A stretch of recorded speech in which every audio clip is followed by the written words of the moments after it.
ça prend beaucoup de temps, mais pour autant, c'est un enjeu essentiel de voir des usines revenir en France. Oui. On a perdu énormément d'entreprises françaises. On a cru qu'on pouvait faire un pays sans usines. C'est Emmanuel Macron qui disait ça il y a quelques mois maintenant.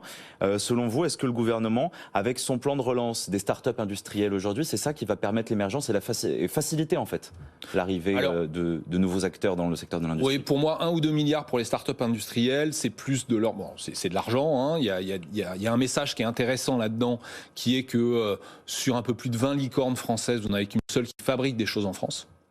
Vous avez des exemples qui aujourd'hui sont très connus comme Tesla, où on se rend compte que finalement la technologie au service de l'industrie, ça peut donner effectivement des startups qui dans des secteurs traditionnels font des choses merveilleuses. Et en France, l'essentiel, enfin la quasi-totalité des licornes ne produisent pas en France. C'est-à-dire que ce sont des entreprises qui sont très technologiques, très dans le digital, mais un petit peu moins, beaucoup moins dans l'industrie. Donc c'est bien d'envoyer un message là-dessus.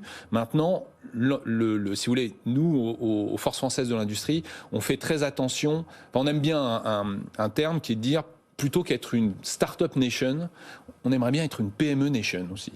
Il y a beaucoup de choses à faire dans l'économie traditionnelle avec des entreprises qui existent déjà, qui ne demandent qu'à croître. Vous savez qu'aujourd'hui, on a un déficit sur les entreprises de taille intermédiaire qui est absolument considérable en France. Il se trouve que ce sont ces entreprises qui embauchent, qui innovent, qui forment, qui payent des impôts, etc. Il nous en manque à peu près la moitié quand on se compare avec l'Allemagne, avec l'Angleterre, avec l'Italie du Nord, etc.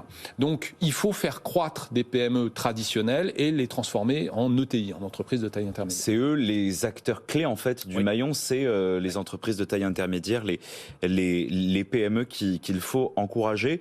Donc, simplification, vous l'avez dit.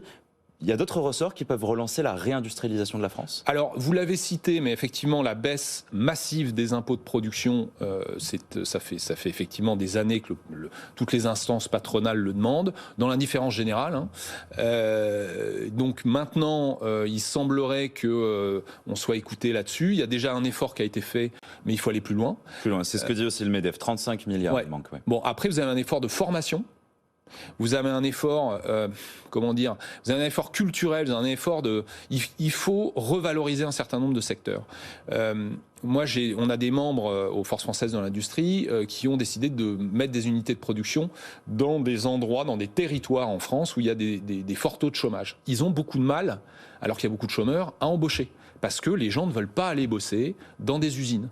Donc, on a aussi la bataille de la culture et de l'opinion à gagner. Il faut qu'à nouveau, des parents encouragent leurs enfants, en tout cas ne les découragent pas quand ils veulent travailler dans l'industrie. Donc c'est assez étonnant d'ailleurs parce qu'on voit avec The Great Resignation, comme disent les Américains, c'est-à-dire des gens qui démissionnent en masse d'un certain nombre de métiers qui sont très fumeux maintenant et qui ont besoin de se rapprocher de métiers où ça a un sens, on voit clairement ce qu'on fait. Ouais. Bon bah écoutez, dans tout ce qui est artisanal, dans tout ce qui est production, vous voyez très clairement à quoi vous servez, vous pouvez fabriquer des choses.